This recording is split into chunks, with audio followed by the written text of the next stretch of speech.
Hello, hello mga kabachingching! Kamusta na? Ito na naman tayo, another day, another life, another blessings, another gala na naman tayo dito sa Chatwin. Dito nga sa aming maliit na town ay may gaganaping trade show. It's a 3-day event mula kahapon hanggang sa Sunday. Ayan, at meron nga ring food truck sa harapan. Mukhang medyo maraming tao dahil nagkakapila rin dito sa entrance. $5 nga pala ang entrance fee dito, pero ang mga 5 years old pababa ay libre naman. Ayan, at pagpasok mo nga, bubungad sa'yo at iba't ibang stall ng mga iba't ibang companies. Ang ibang mga kumpanya dito ay to promote, and sometimes yung iba naman ay para mag-hire. Meron din naman iba dito na mga nagbebenta rin ng iba't ibang mga items. Napakadami nga ring freebies dito na ipinamimigay bawat companies or bawat stall dito. May pens, lace, eco bag, at kung ano-ano pa. Meron nga rin palang mga pa-tumbler dito, at saka meron din pinapamigay ng mga popcorn. Ayun, at nagkita na nga rin kami dito nila paring NJ at saka nila Nanay B, nila Ate Annalyn at nila Joseph at si Tatay Reggie.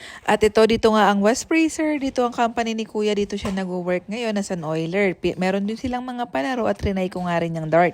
O di syempre, hindi ako sanay. Unang try ay hindi naman na-shoot man lang, at pangalawa, ang layo-layo rin. At ayan naman si Kuya nung trinay niya ay kahit papano nakascore naman. Nagkaroon nga kami ng chance doon para sa raffle, makasali. Siya ay nakakuha ng 2 raffle ticket at free lang yun. At halos lahat nga ng company stall dito ay meron silang mga prizes na ipinamimigay. Kaya ayun, lagay lang tayo ng lagay ng mga entry draws para more chances of winning naman tayo. Ayun, at dito naman sa side ng skating rink, meron silang mga cars display. Ayun, at nandito nga rin sila Boss Mike. Meron ding booth ang kanilang CN company. Ayun, at pagkadami-dami niyang binigay sa aming freebies, may tissue, merong sticky notes, may ballpen, may lace, ID lace, at lip balm. Ayun, at sa bandang dulo naman ay natanong nga ni Asiel yung palaruan na yun.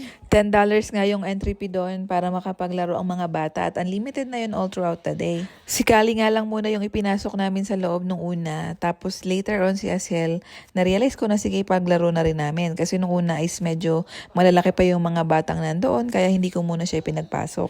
And then nung ipinasok naman na namin siya, I don't know, ayaw talaga ni Asiel nung una. Tapos later on mag-i-enjoy rin naman siya. Parang meron kasi siyang attitude na inaaral niya muna yung galawan para mag-enjoy rin siya doon. Pero bago nga yun ay nag-check muna kami ng mga cars dito sa gilid. Sobrang gaganda kasi ng mga model cars nila dito. Grabe. Nakaka-amaze. Ayan, medyo malamig din kasi sa loob kaya ginanyan na lang namin yung ulo ni Asiel. Ayan, at nakigaya nga kami kay NJ na pagsakay sa cars. O diba, bet na bet din ni Asiel.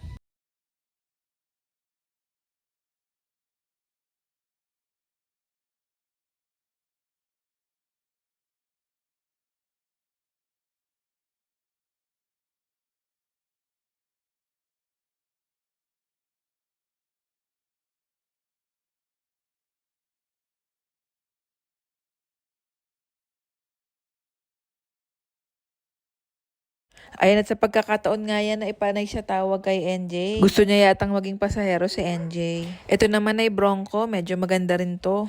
Panoorin nyo na lang kung gaano ka-enjoy itong aking si Asiel.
Ayan, at kahit ilang beses nga kaming umalis, pabalik-balik pa rin siya. At bet na bet talaga ni Asiel ang mga cars. Grabe. Sa una nga ay hindi ko muna siya sinusundan, pero later on hinahanap niya rin naman ako.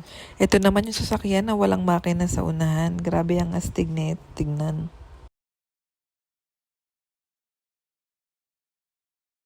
At nung nakita niya nga akong nagsusulat dyan sa parapol nila, ayan, ginaya-gaya pa ako. Napakahilig na kasi manggaya nitong si Asiel lately eh. Ayun, at mukhang gusto pa nga yan ni Asiel, pero hindi na namin bibilin kasi ang dami na niyang ganyan. I mean, ang dami na niyang stop toys. At ayan nga, nung medyo familiar na siya sa lugar, ayan, palakad-lakad na nga siya. Sa sobrang tuwa sa kanya nung isang babae, pinaabutan pa siya ng salamin.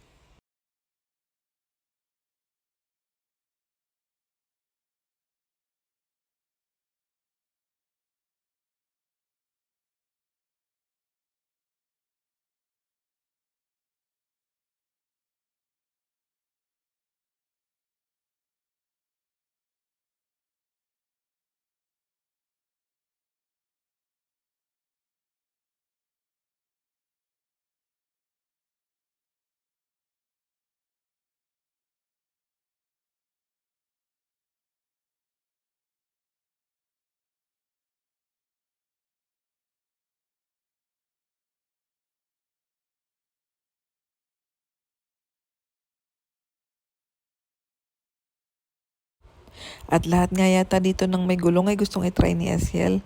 Ito ring lawnmower na to, trip na trip niya rin. O ayan o, diba? Pil na pil niya pa mag-drive. Tapos inalok nga kami dito sa booth na to na mag-fill up ng form para sa raffle nila. Tapos natuwa rin sila kay Asiel kaya binigyan din nila ng tumbler. At after niya nga mag-ikot-ikot dyan ay bumalik na kami ulit sa palaruan dun sa gilid.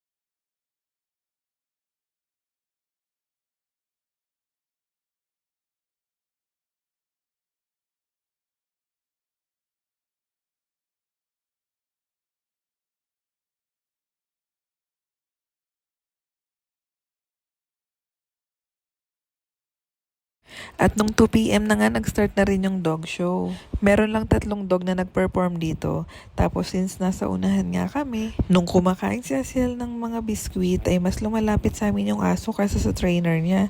Siguro mas naamoy niya yung pagkain ni Asiel na mas mabango kaysa sa pagkain niya.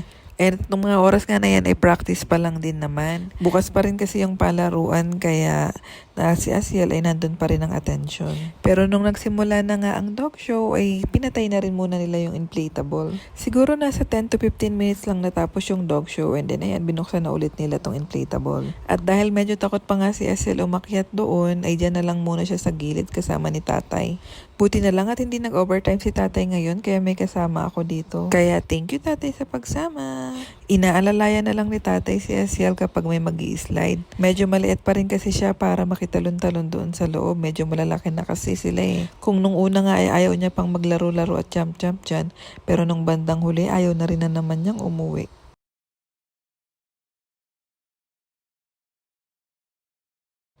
At ito namang bola ng basketball na ito ay natagpuan ni Asiel na paikot-ikot dyan sa floor. At nung nakita niya nga ay dali-dali niyang kinuha agad.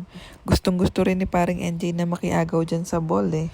Kaya nung bandang huli nga ay nagpapasahan na lang din sila ng bola. At itong oatmeal bar na to ang tinutukoy ko kanina na mas inaamoy ng dog.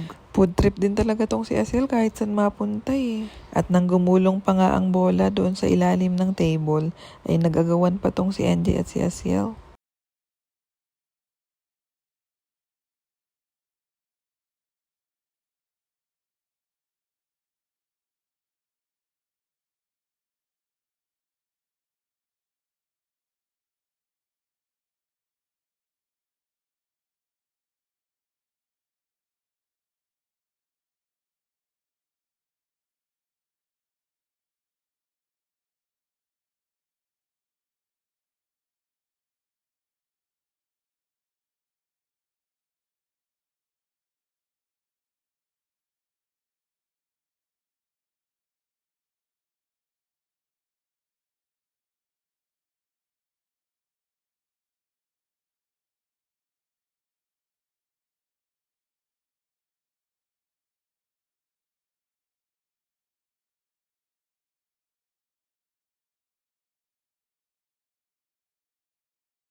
Ayan, sa sobrang likot nga ni paring NJ at paring Asiel ay parehas pang umaakyat doon sa takbuhan ng dog. May kalikutan na talaga tong dalawang to.